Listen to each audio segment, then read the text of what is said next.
નમસ્કાર, weather analysis સાથે હું છું પાયલ અને ગુજરાતમાં કમોસમી વરસાદની શરૂઆત થઈ ગઈ છે। આજે વહેલી સવારથી અનેક વિસ્તારોમાં ભારે પવન સાથે વરસાદ પડ્યો છે। જ્યાં વરસાદ નથી પડ્યો ત્યાં સવારથી તમને ભારે પવન અને વાદળછાયા વાતાવરણનો અહેસાસ પણ થતો હશે। સૌરાષ્ટ્રના મોટાભાગના વિસ્તારોમાં છૂટાછવાયા વરસાદની શરૂઆત થઈ છે। દરિયાકાંઠાના વિસ્તારોમાં વરસાદ પડી રહ્યો છે। કચ્છમાં વરસાદની શરૂઆત થઈ ગઈ છે। આગામી 3 દિવસ સુધી આ સ્થિતિ રહેવાની છે।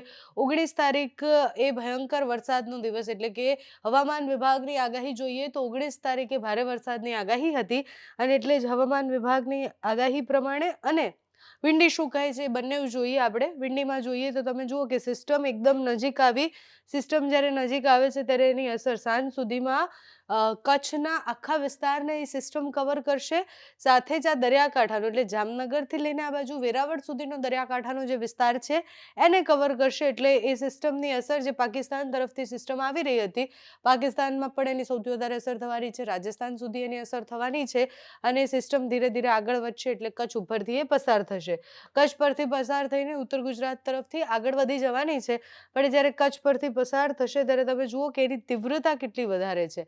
આજે તમે જુઓ કે સાંજે 4 વાગ્યાની આસપાસ ગુજરાતમાં સૌથી વધારે વરસાદ અને એ પણ સાર્વત્રિક વરસાદની આગાહી છે। આ સિસ્ટમ પ્રોપર કચ્છ પર પહોંચશે, એના પછી આ દરિયાકાંઠાના વિસ્તારોને એની અસર થશે અને આખા ગુજરાતમાં આજે સાર્વત્રિક વરસાદ પડે એવી સંભાવના છે। ઉત્તર ગુજરાતમાં થોડો ઓછો વરસાદ પડશે પણ કાલે ઉત્તર ગુજરાતનો વારો છે કારણ કે સિસ્ટમ આગળ વધશે ત્યારે ઉત્તર ગુજરાતને એની અસરો થશે। મધ્ય ગુજરાતના મોટાભાગના વિસ્તારોમાં વડોદરાથી લઈને આણંદ, અરવલ્લી, છોટાઉદેપુર, નર્મદા આ બધા વિસ્તારોને પણ અસર થવાની છે। 2-3 વાગ્યા સુધીમાં સ્થિતિ રહેવાની છે।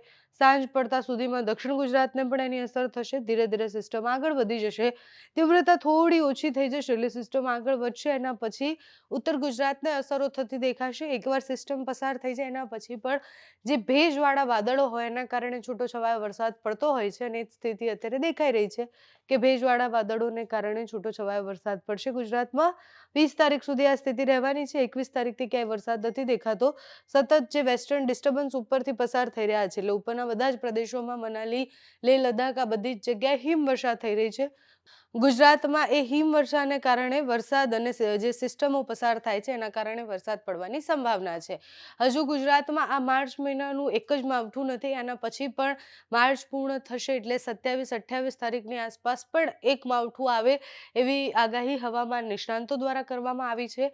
હવામાન નિષ્ણાંતનું એવું કહેવું છે કે અત્યારે જે વરસાદ પડી રહ્યો છે એ વેસ્ટર્ન ડિસ્ટર્બન્સની સિસ્ટમો પસાર થઈ રહી છે એટલે પડી રહ્યું છે। ગુજરાતમાં ચોમાસું સમયસર બેસવાનું છે અને સાથે જ એની વચ્ચે એક ચક્રવાત આવે એટલે એક વાવાઝોડું પણ બને એવી સંભાવનાઓ વ્યક્ત કરવામાં આવી છે।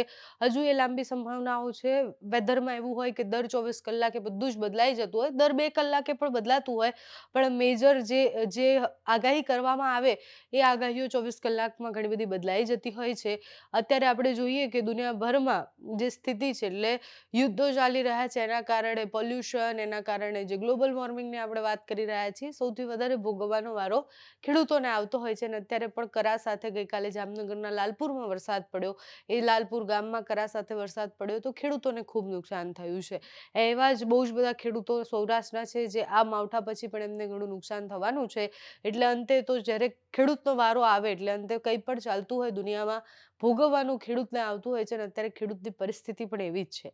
ગુજરાતમાં 3 દિવસના વરસાદની આગાહી છે। કોઈ પણ નવી અપડેટ આવશે તો તમારા સુધી પહોંચાડી દઈશું।